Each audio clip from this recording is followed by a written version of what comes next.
Mechanical वाला classes. आज हम पढ़ेंगे फिन इफेक्टिवनेस।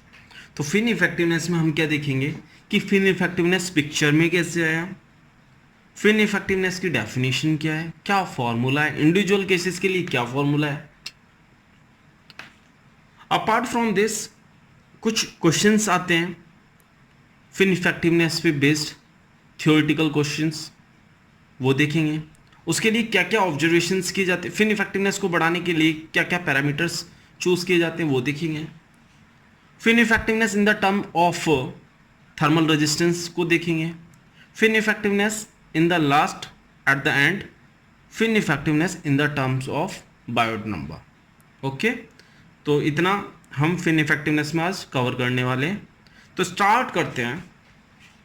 मेरे पास कोई एक फिन है जिसे मैंने वॉल से कनेक्ट कर दिया। ओके, इस फिन की लेंथ एल है, ठीक है, लेंथ एल है।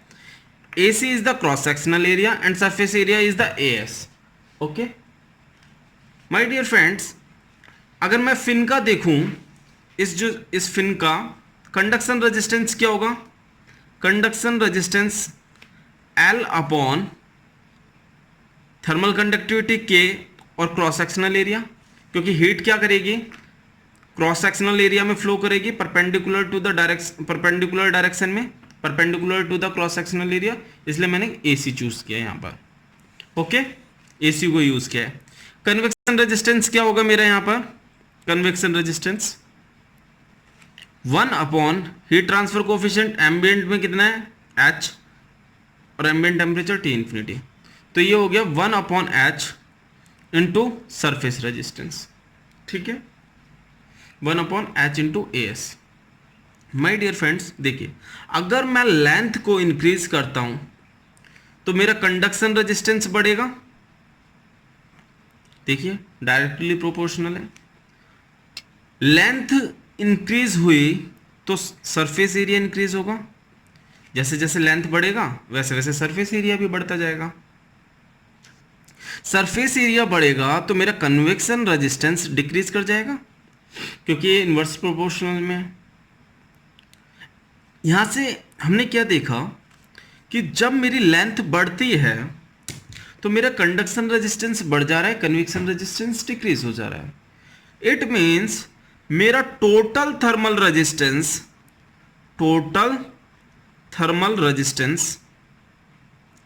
इंक्रीज भी कर सकता है, डिक्रीज भी कर सकता है। ठीक है, इंक्रीज भी कर सकता है, डिक्रीज भी कर सकता है। माय डियर फ्रेंड्स, अगर मेरा टोटल थर्मल रेजिस्टेंस इंक्रीज कर गया तो क्या होगा, मेरा हीट ट्रांसफर रेट डिक्रीज कर जाएगा, हीट ट्रांसफर रेट डिक्रीज कर जाएगा। It means there is no use of adding fins, there is no use of adding fins here, क्योंकि फिन्स का हमारा क्या पर्पस होता है, हीट ट्रांसफर को इंक्रीज करना। बट अगर मेरा टोटल थर्मल रेजिस्टेंस इंक्रीज कर जा रहा है जिसकी वजह से हीट ट्रांसफर रेट डिक्रीज कर जा रही है, तो मैं फिन को क्यों यूज करूंगा। ओके, और अगर टोटल थर्मल रेजिस्टेंस डिक्रीज करता है तो हीट ट्रांसफर रेट इंक्रीज हो जाएगा, मींस फिन्स को यूज करना जस्टिफिएबल हो गया, fins to be added. Clear. हमें फिन्स को कब यूज करना है, कब यूज नहीं करना है, ये कौन पैरामीटर डिसाइड कर रहा है, fin effectiveness. Fin effectiveness is deciding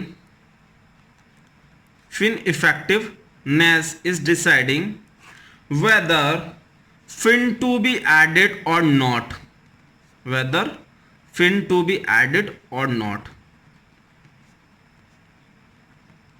or you can say how effective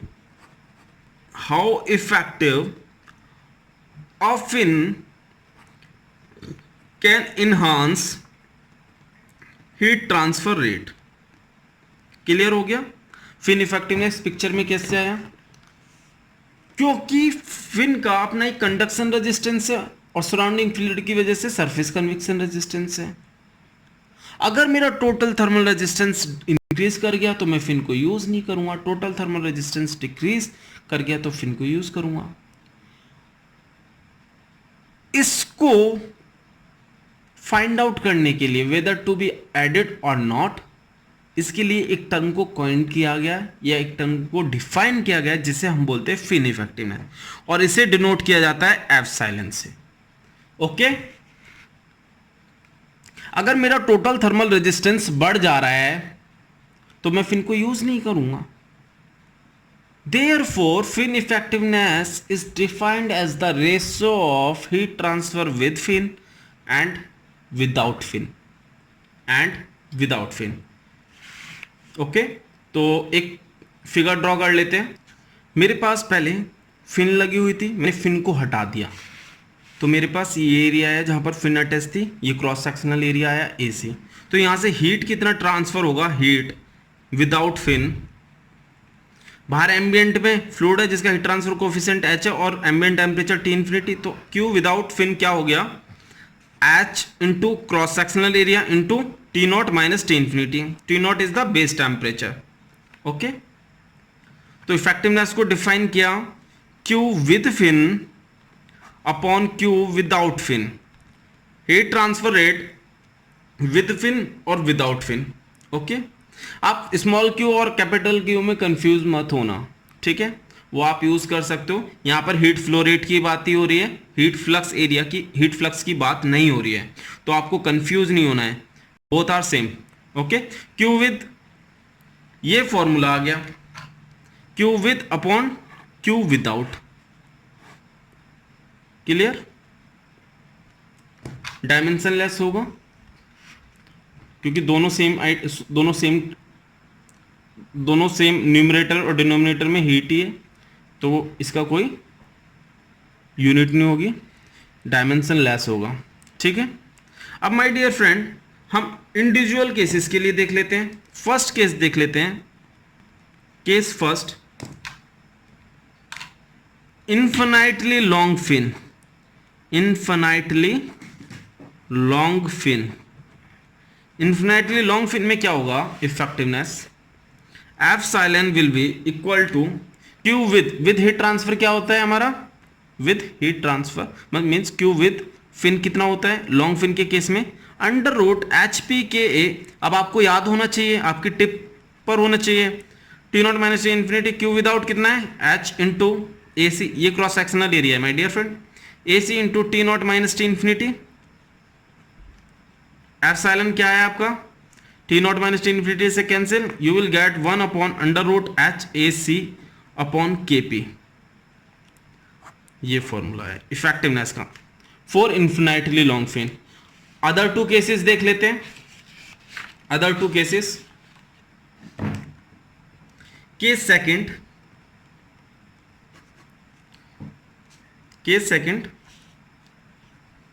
fin with insulated and,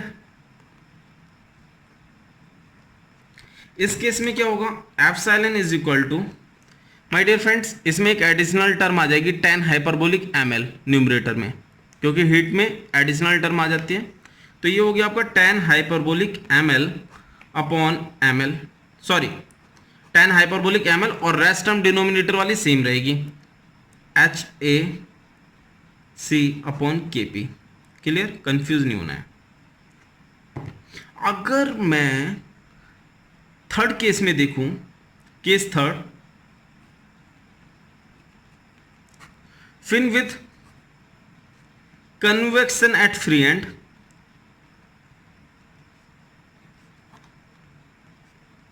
ये भी आप निकाल सकते हो, L को LC से रिप्लेस कर दीजिए, मिल गया। ये तो हम बहुत छोटी बातें कर रहे हैं, MLC upon under root HA upon KP। Clear, ये हमने फॉर्मूलेज इंडिविजुअल केसेस के लिए फाइंड आउट कर लिए। एग्जाम में जो क्वेश्चंस बनते हैं उसमें क्या क्या पूछा जाता है, अब हम उससे रिलेटेड बातें करेंगे। इफेक्टिवनेस हमारी जो होगी for enhancing heat transfer should be greater than 1. Clear? It should be always greater than 1.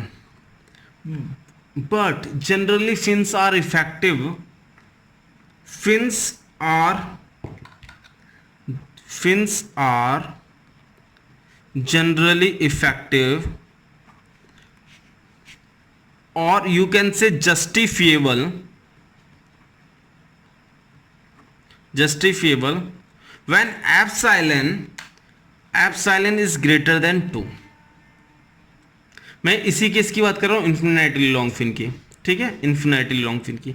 आप इन्हें कुछ टाइम के लिए भूल जाइए, ये दो केसेस के लिए भूल जाइए. अब मैं जितनी भी ऑब्जर्वेशंस करूंगा सारी इसी के बेसिस पे करूंगा. ठीक है. फिन्स आर जनरली इफेक्टिव या justifiable when epsilon is greater then 2. Epsilon क्या है मेरा? 1/√HAC upon KP is greater then 2, और यू कैन से √KP upon HAC greater than 2, और KP upon HAC is greater then 4. ये इंपॉर्टेंट है exam point of view से. इस तरह की कंडीशंस पूछ लेता है इफेक्टिव और जस्टिफिएबल के लिए. ठीक है, you should always remember this. My dear friends, इस फॉर्मूले से आप देखिए हम अभी क्या क्या ऑब्जर्वेशंस निकालते हैं. Observations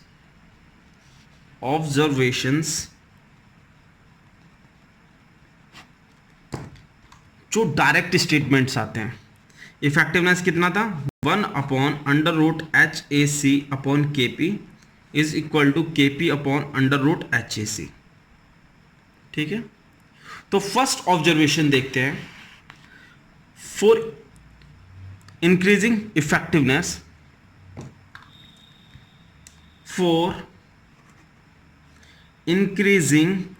effectiveness, first observation, thermal conductivity should be high. क्यों हाई होनी चाहिए? क्योंकि epsilon is directly proportional to root K. आप देख सकते हैं. ठीक है, इट मीन्स, देखिए मैं आपको फील कराता हूं. ये आप फील ले लीजिए. अब मैं साइड व्यू देख रहा हूं, ऊपर 3D व्यू जो देख रहा था वो नहीं देख रहा. अब मैं साइड व्यू देख रहा हूं. ये फिन हो गई मेरी. ठीक है, एक फिन ये हो गई मेरी. डायमेंशन सेम है. ये D हो गया, cross sectional area AC, surface area AS. ठीक है, AS AC दोनों चीजें सेम. AS AC और D, ओ सॉरी लेंथ है, ये लेंथ मिस्टेक हो जाती है कभी कभी. ठीक है, इसमें बस मैंने क्या किया, मटेरियल डिफरेंट ले लिया. एक मैंने कॉपर ले लिया, एक मैंने एल्यूमिनियम ले लिया. वैसे कॉपर जनरली जल्दी यूज करते नहीं है, कॉपर एल्यूमिनियम से काफी कॉस्टली होता है. माय डियर फ्रेंड्स, अब बताइए इफेक्टिवनेस किसकी ज्यादा होगी? टेम्परेचर कंडीशंस भी सेम है, T0, T infinity, except material, everything is same. My dear friend, effectiveness किसकी ज्यादा होगी? इफेक्टिवनेस इसकी ज्यादा होगी. क्यों? thermal conductivity of copper is greater than thermal conductivity of aluminium, so effectiveness of copper fin is greater than effectiveness of aluminium fin. अगर आपको और ज्यादा फील करना है तो ये देखिए, हीट फ्लो होगा इस डायरेक्शन में, हीट फ्लो इस डायरेक्शन में होगा. थर्मल कंडक्टिविटी इस मटेरियल की ज्यादा है. सपोज ये मैंने मान लिया 100 डिग्री सेल्सियस. थर्मल कंडक्टिविटी इस मटेरियल की ज्यादा है, तो टेम्परेचर ड्रॉप क्या होगा? इसमें कम होगा इसके कंपैरिजन. सपोज इसका यहां पर हो गया 100, इसका हो गया यहां पे 95, 90, 85, 80, 75, 70, और यहां पर आ गया इसका 65. इसकी थर्मल कंडक्टिविटी इससे कम है. यहां पर 100 डिग्री सेल्सियस था, इसका देखिए 90, 80, 70, 60, 50, 40, 30. कॉपर की थर्मल कंडक्टिविटी कितनी होती है 385 अप्रोक्सीमेट अराउंड टू 400 वॉट, और इसकी कितनी होती है 200, means double of thermal conductivity. तो टेम्परेचर ड्रॉप किस में ज्यादा होगा, इसमें। अगर temperature versus for the same distance मैं कर्व ड्रॉ करूं फ्रॉम द सेम टेम्परेचर, ये T हो गया मेरा, ये 100 डिग्री सेल्सियस से कर रहा हूं, तो कॉपर के लिए ड्रॉ कर रहा हूं, ये हुआ। एल्यूमिनियम के लिए कर रहा हूं, ये हुआ। कॉपर के लिए यहां पर कितना है 65 फ्री एंड पे, इसके लिए कितना आया 30 डिग्री सेल्सियस, आप देख सकते हैं। मींस इफेक्टिवनेस कैसे इंक्रीज होगा माय डियर फ्रेंड्स, जब टेम्परेचर ड्रॉप मेरा कम हुआ तो टेम्परेचर डिफरेंस मेरा बढ़ गया, means T minus T infinity मेरा बढ़ गया। इस केस में, इसके कंपैरिजन में टेम्परेचर इस पॉइंट पर है 95 माइनस T इंफिनिटी, और यहां पर कितना 90 minus T infinity. Temperature drop कहां पर जाता है, इसमें, इस पॉइंट पे। जब टेम्परेचर ड्रॉप टेम्परेचर डिफरेंस इस पॉइंट पर जाता है, जब टेम्परेचर डिफरेंस ज्यादा हुआ तो माय डियर फ्रेंड्स मेरा हीट ट्रांसफर बढ़ गया, और हीट ट्रांसफर बढ़ेगा आपकी फिन इफेक्टिवनेस बढ़ जाएगी, क्योंकि हमारा पर्पस ही यही है फिन को लगाने का कि हमें हीट ट्रांसफर को इंक्रीज करना है। क्लियर। अब हम सेकंड ऑब्जर्वेशन देखेंगे हीट ट्रांसफर कोफिशिएंट की। हीट ट्रांसफर कोफिशिएंट का केस देखते हैं। तो थर्मल का यहां इफेक्टिवनेस क्या है, inversely proportional to H, means for enhancing effectiveness H should be low, that is H should be low, H should be low. It means fins are more effective under free convection environment. Means अगर suppose आपको दे रखा है, एक side दे रखा है gas और एक side दे रखा है आपको लिक्विड, गैस दे रखा है एक साइड लिक्विड, आप कहां पर यूज करोगे fin? Fin will be used here. Fin to be used here. क्यों? Fin to be used here. Gas, क्योंकि हीट ट्रांसफर कोफिशिएंट गैस का कम होगा लिक्विड के कंपैरिजन में, राइट? और माय डियर फ्रेंड्स, हम क्यों यूज कर रहे हैं फिन्स को? क्योंकि हमें हीट ट्रांसफर को इंक्रीज करना है। अगर हमारा heat transfer coefficient already high है तो हीट ट्रांसफर तो वैसे भी ज़्यादा होगा, तो हमें फिन्स वहां पर यूज़ करने का कोई मतलब ही नहीं है। फिन्स को क्यों यूज़ करेंगे जब हमारा वहां पर heat transfer coefficient already high है, और आपको पता है heat transfer is equal to HA delta T। अगर H बढ़ गया तो मेरा हीट ट्रांसफर बढ़ जाएगा। इसलिए जहां पर हीट ट्रांसफर कोफिशिएंट हाई होगा वहां पर हम फिन यूज नहीं करेंगे। Fin will be used where heat transfer coefficient is low. Fins are more effective under free convection environment. Okay. Now last observation देखेंगे dimension based. Third observation देखते हैं। Effectiveness is directly proportional to under root perimeter upon cross sectional area. Means P upon AC should be large. Clear? Large. ये कैसे large होगा? अगर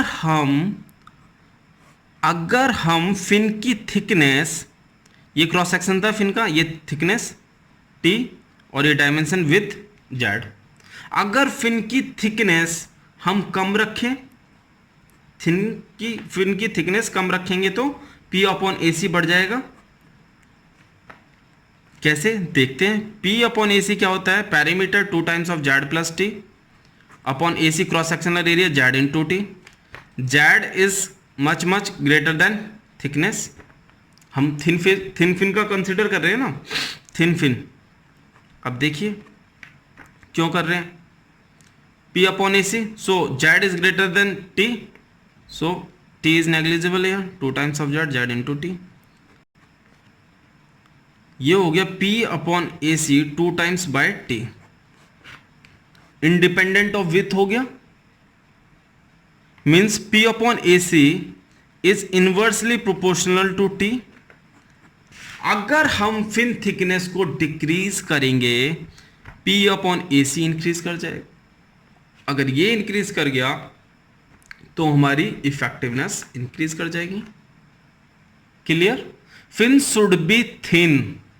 इसके साथ एक वर्ड और यूज किया जाता है, fin should be thin. Fins should be thin.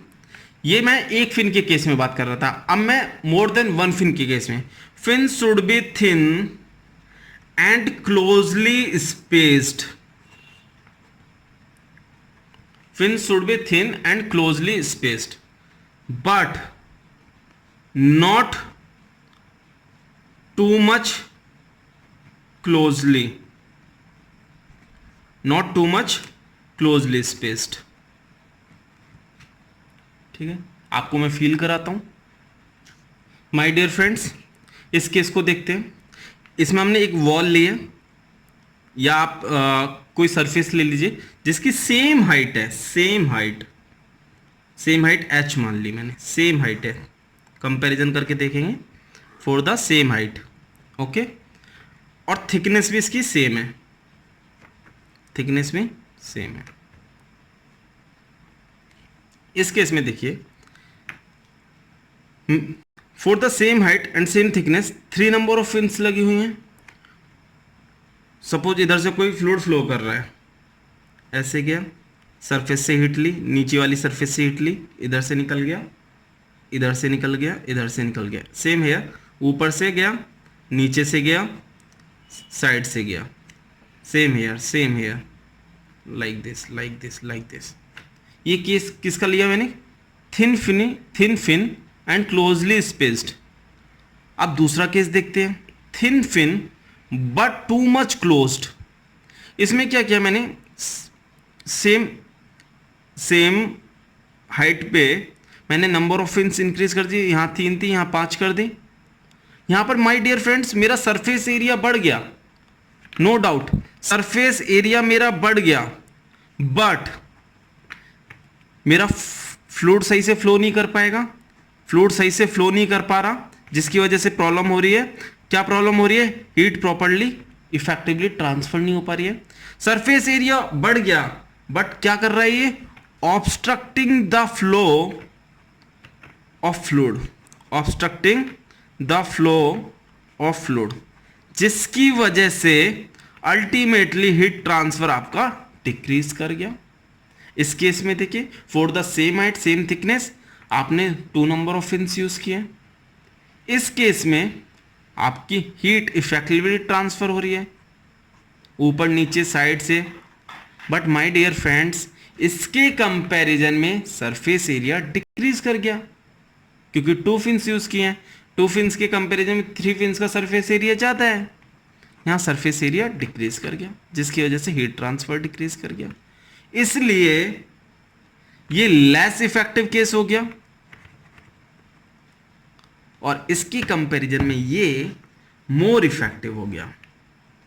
So this is best, this is best.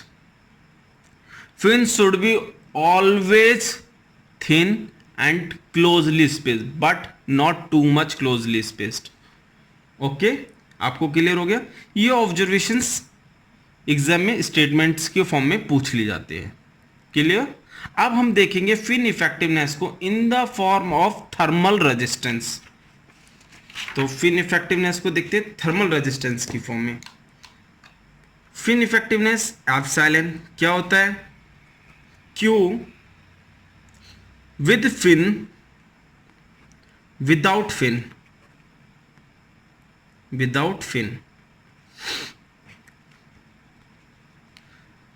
Without fin के केस में हीट ट्रांसफर कितना था? ये थी ना आपकी सरफेस, ये सपोज सरफेस थी, इस पे फिन थी, ये यहां से हीट फ्लो हो रहा था, तो ये कितना हो गया? H heat transfer coefficient, surface area क्या होगा? AC इस फिन का, without fin AC into T0 minus T infinity. ठीक है। Q विद फिन क्या होगा?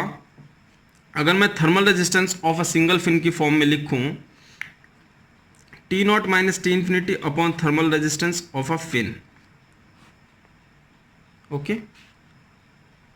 ये होगा।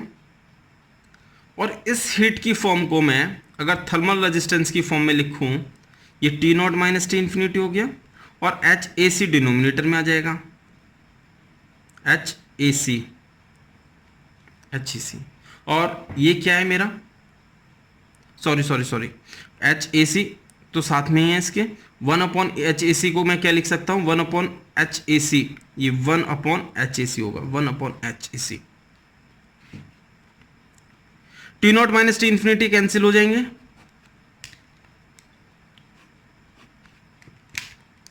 1 upon thermal resistance of a fin upon 1 upon H A C क्या होगा, thermal resistance due to heat transfer coefficient, और you can say thermal resistance due to convection. यहां से क्या आ गया, thermal resistance effectiveness is equal to R T H upon R T F. ये आपको रिलेशन मिल गया, ये ऑब्जेक्टिव में पूछा जा सकता है और इसके बेसिस पे क्या पूछा जा सकता है, अगर आपको फिन इफेक्टिवनेस को ज़्यादा करना है, means fin effectiveness in the case of fin effectiveness should always be greater than 1, और in the case of heat exchanger fin effectiveness should be lesser than 1। यही होता है ना प्रैक्टिकल में, प्रैक्टिकल केसेस में जहां पर फिन लगी होगी वहां फिन इफेक्टिवनेस 1 से ज़्यादा होनी चाहिए, और हीट एक्सचेंजर में इफेक्टिवनेस लेसर देन 1 होती है प्रैक्टिकल केसेस में। हम चाहते हैं कि हमारी 1 हो, लेकिन 1 से ज़्यादा नहीं होगी हीट एक्सचेंजर के केस में, ठीक है। तो effectiveness should be greater than 1, तो यहां से क्या आ गया हमारा, R T H should be greater than R T F, ये हो गया। और you can say thermal resistance due to fin should be lesser than resistance due to convection in order to enhance heat transfer rate, thermal resistance due